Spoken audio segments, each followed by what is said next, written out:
Lord Killian has done Thom Hartmann several times, well, I guess it's my turn because of this article he published last year on Raw Story. I've shown several times how gun control has racist roots and was initially passed specifically to keep free black people from having an equal place in society, as well as keeping slaves from being armed lest they revolt. Gun control people like Hartmann have to deny this, and as we see throughout the so-called progressive movement, they do this by trying to paint people who disagree with them as racist. Remember that I've also established before that the progressive movement was born out of the eugenics movement, and many of their policies, gun control included, but also many others like minimum wage and Social Security, were passed with the intention of marginalizing blacks and other people they saw as inferior.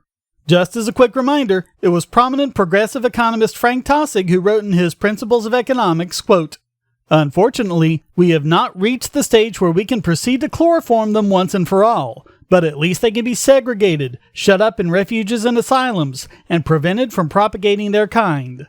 The wages at which they can find employment depend on the prices at which their product will sell in the market, or, in the technical language of modern economics, on the marginal utility of their services. All those whose additional product would so depress prices that the minimum could no longer be paid by employers would have to go without employment. It might be practicable to prevent employers from paying anyone less than the minimum, though the power of law must be very strong indeed and very rigidly exercised in order to prevent the making of bargains which are welcome to both bargainers." If you want to know more, see my videos, Gun Control, Another Racist Progressive Policy, and more generally about the progressive movement in eugenics, Racism in Business or Government, 7 years later. Links are in the description.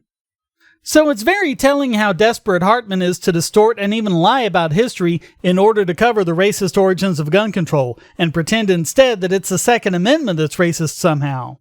So let's take a look. The real reason the Second Amendment was ratified, and why it says state instead of country, the framers knew the difference, see the 10th Amendment, was to preserve the slave patrol militias in the southern states, which was necessary to get Virginia's vote. Founders Patrick Henry, George Mason, and James Madison were totally clear on that, and we all should be too.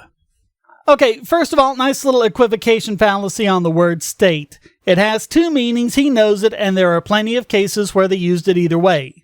And by the way, the Constitution never once uses the word country.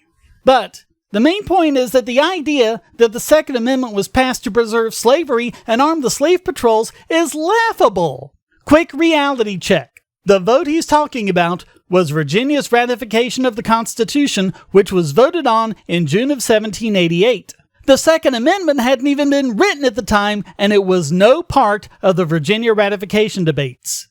Now, maybe he's just confused and he's trying to talk about Virginia's ratification of the Bill of Rights, but this also fails from the simple fact that each amendment of the Bill of Rights was ratified independently. There were actually 12 amendments proposed in the Bill of Rights, and 2 of them weren't ratified.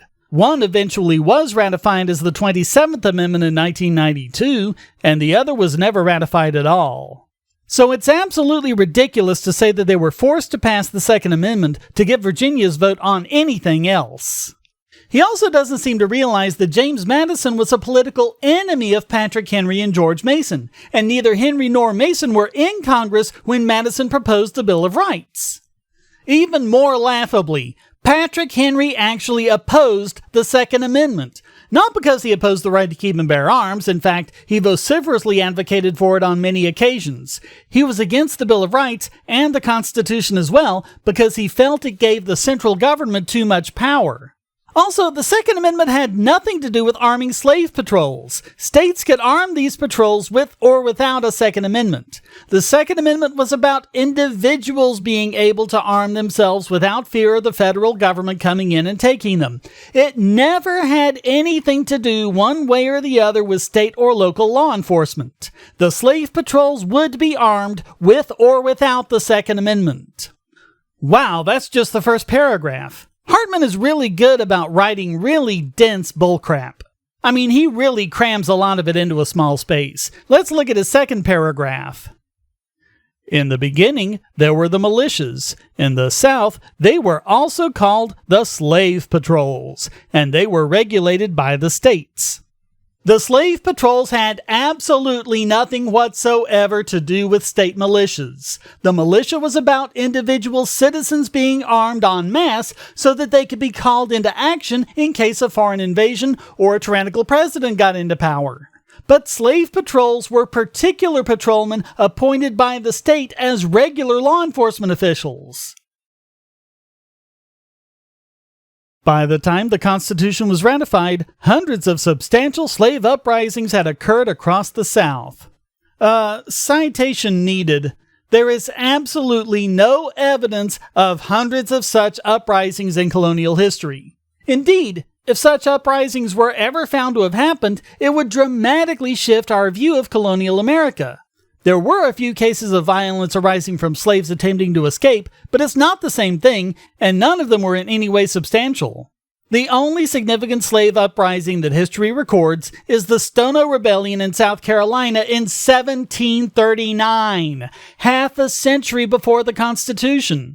It inspired some minor rebellions the next few years in Georgia and South Carolina, but aside from a more minor revolt in New York in 1741, which was more vandalism than rebellion, there's no record of any slave revolts of any note until 1800, after the Bill of Rights was ratified.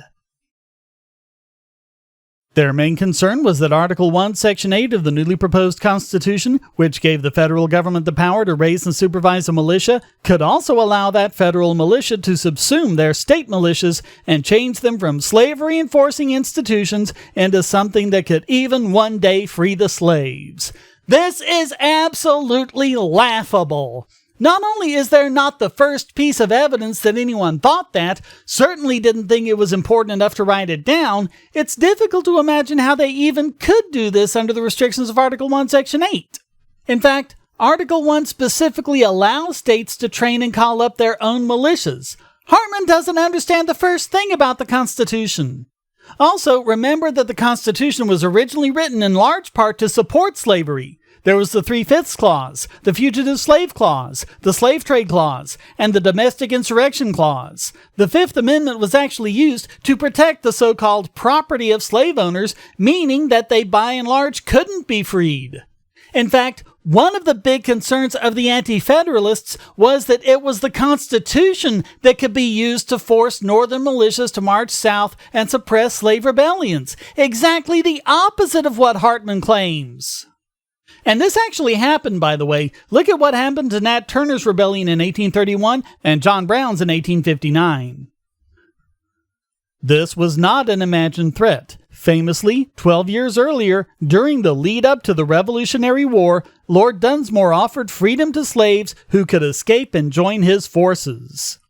Again, Hartmann has his dates mixed up. This happened after the Revolutionary War began, not in the lead-up to it. If you can't even get your chronology right, nothing else matters. He does some more quote mining from Mason and Henry, and badly at that, because careful reading of his truncated quotes reveals that they still didn't say what he's claiming they did. The real reason for their opposition to these clauses was because it would give the federal government power to regulate the state militias, meaning that they could neglect to keep up the militias and end up with an overpowering force in the form of a standing army to oppress the states. As I showed in Gun Control and Other Racist Progressive Policy, it's gun control, not the Second Amendment, that was used to prevent slave uprisings and keep freed blacks marginalized after the Civil War. In fact, the first policy the KKK advocated for was gun control. Whereas the history of the civil rights movement is all about blacks arming themselves, and it was only when gun control measures were so onerous that Martin Luther King realized that the government was not going to let his people be armed that he switched to his policy of nonviolence. Armed with that knowledge, you can see Hartmann's final paragraph for what it is.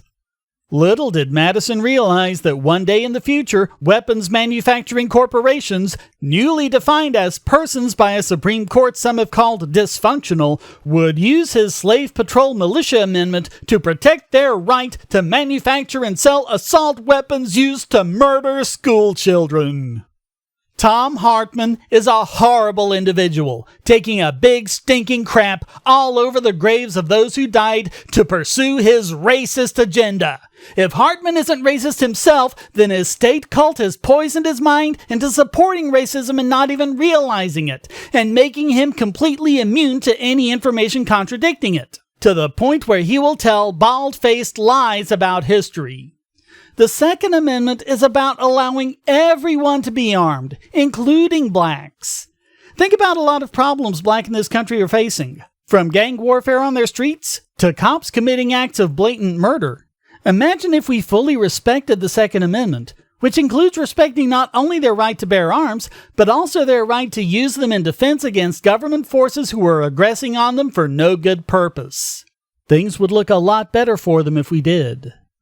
So thanks for watching. If you like this video, please hit like, subscribe, and the bell. And as usual, you can support this channel by going to donate.bogosity.tv with links to donate via PayPal or crypto, links to Patreon and Subscribestar if you want to become a regular supporter and get these videos early, or believe it or not, you can support this channel for free with the airtime extension and even get a little bit of money for yourself. So check the links below, and until next time, stay strong and be free.